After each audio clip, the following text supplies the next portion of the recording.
Well, sunshine is a wonderful thing, but melanoma is not, and it is one of the most common cancers in young people.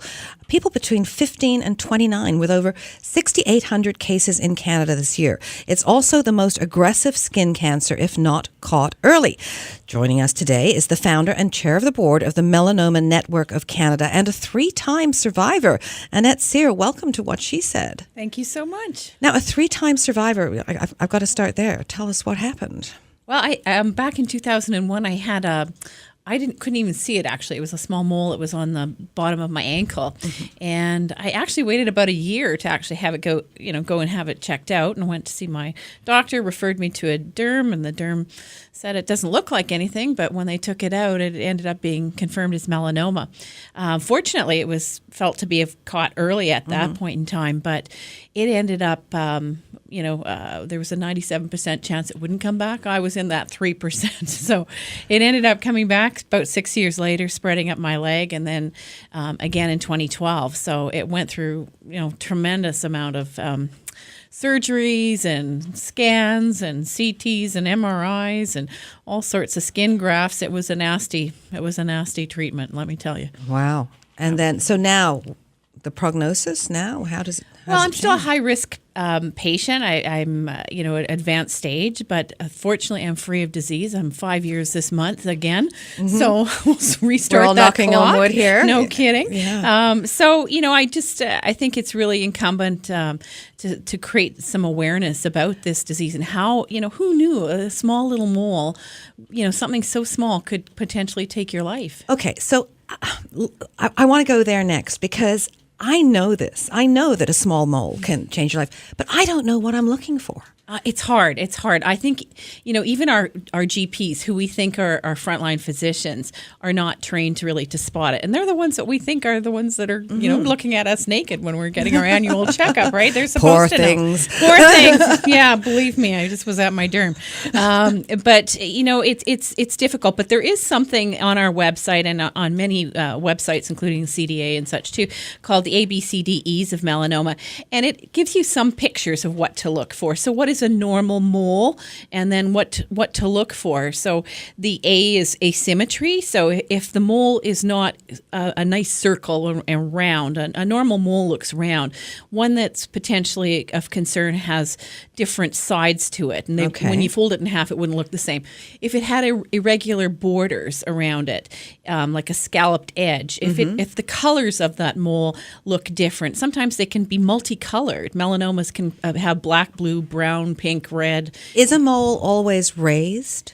Oftentimes it is. Most often it is. Okay. So that's the A, asymmetry. B, the border. Right. You discussed that. Yep. The ragged, uneven. So Yes. it should be a mirror image, basically. Yeah, exactly. Okay, so C is for color. Absolutely. So the different colors sometimes in the mole, and you can't always see it from a naked eye. So what needs to be happening is I'll go through the D is diameter as well, which is size. If it's larger than about 6 millimeters, which is about the end of a pencil eraser, then you should probably have it checked as well. But the one I think is most important is the E of those ABCDEs, which is the evolving and changing. Most often, people that have a problematic molar lesion have a change in it. It's either been there forever and now it's changing, it's growing, it's itching, it's oozing, it's bleeding. A lot of times people say, oh, gee, I nicked it in the shower, or it rubbed up against my bra strap or something, but that's your body also telling you that it needs to be checked out.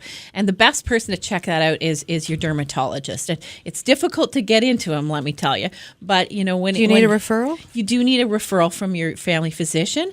So if you can get into a derm, they'll oftentimes use what they call a dermatoscope, and which actually looks down into the mole itself to tell them if it's a potential melanoma. So that's really the definitive answer.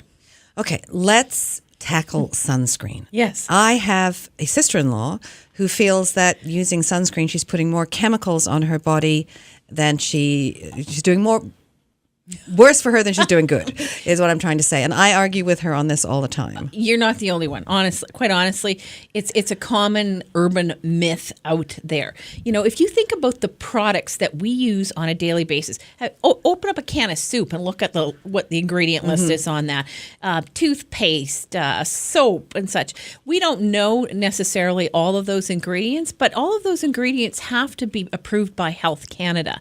And Health Canada will not approve something that's going to be toxic to the body. So these are all given a drug identification number. They can only be actually sold in a pharmacy. You'll never find them at a 7-Eleven. So all of these products have been tested. And, the concentrations of the different types of ingredients that are in sunscreen are not found to be harmful to one's system. There's a lot of speculation out there, but that's a common thing.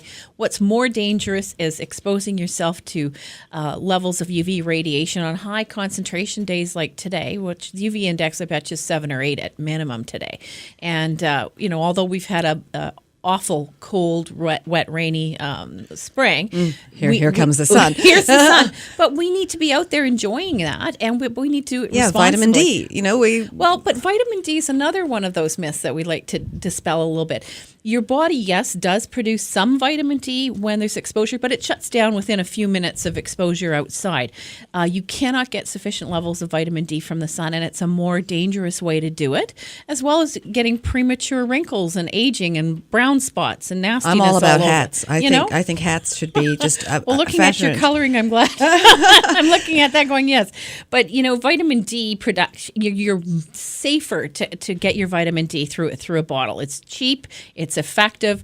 In Canada, it's recommended 1,000 milligrams of vitamin D a day.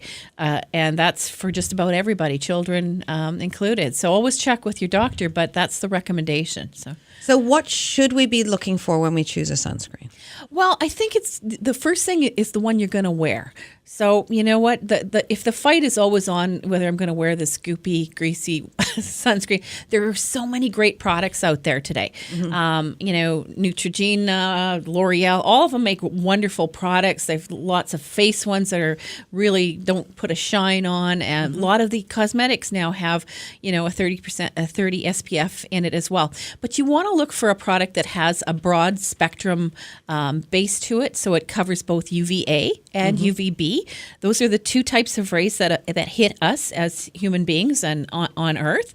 UVA is the rays that tend to penetrate deeper and cause what is considered to be genetic damage. So it alters the DNA and potentially leads to other skin cancers or melanoma.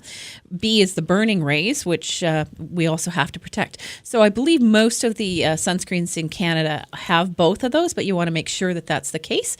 And you also want to make sure that you apply it consistently and reapply it after sweating. Apply liberally. Liberally. We don't use enough of it. So when you think an SPF is 30, if we don't put enough of it on, we're probably not getting that level of protection. Okay, now let's talk about tanning beds. Oh, I God. tell my daughters there is no such thing as a base tan. No. Any tan, you've done damage to your skin. Absolutely. You've heard the message. I'm glad to hear that. We were able to get the tanning beds banned for access for 18 and under back in, I think, 2011 now it is. But it's not healthy for anyone. The World Health Organization has pointed that out. Time and time again, physicians, all the medical communities in this country will tell you it is not healthy. It is absolutely not healthy. The rays in the UV radiation emitted in a tanning bed is 5 to 10 times stronger than midday sun. So you're going to get zapped with high dose radiation, and a simple exposure could create cancer down the road. Okay, now MNC provides services, information programs for people and families whose lives have been changed by melanoma. Where can people go to find out more information? Visit our website, melanomanetwork.ca. Give us a call. We have a 1-800 number. Take advantage of our programs. We have a national walk. We have a national camp program for prevention. We provide all sorts of support materials, information, meetings for patients right across the country. That is amazing. And thank you so much for doing this and raising awareness. My pleasure. This is What She Said. Stay with us.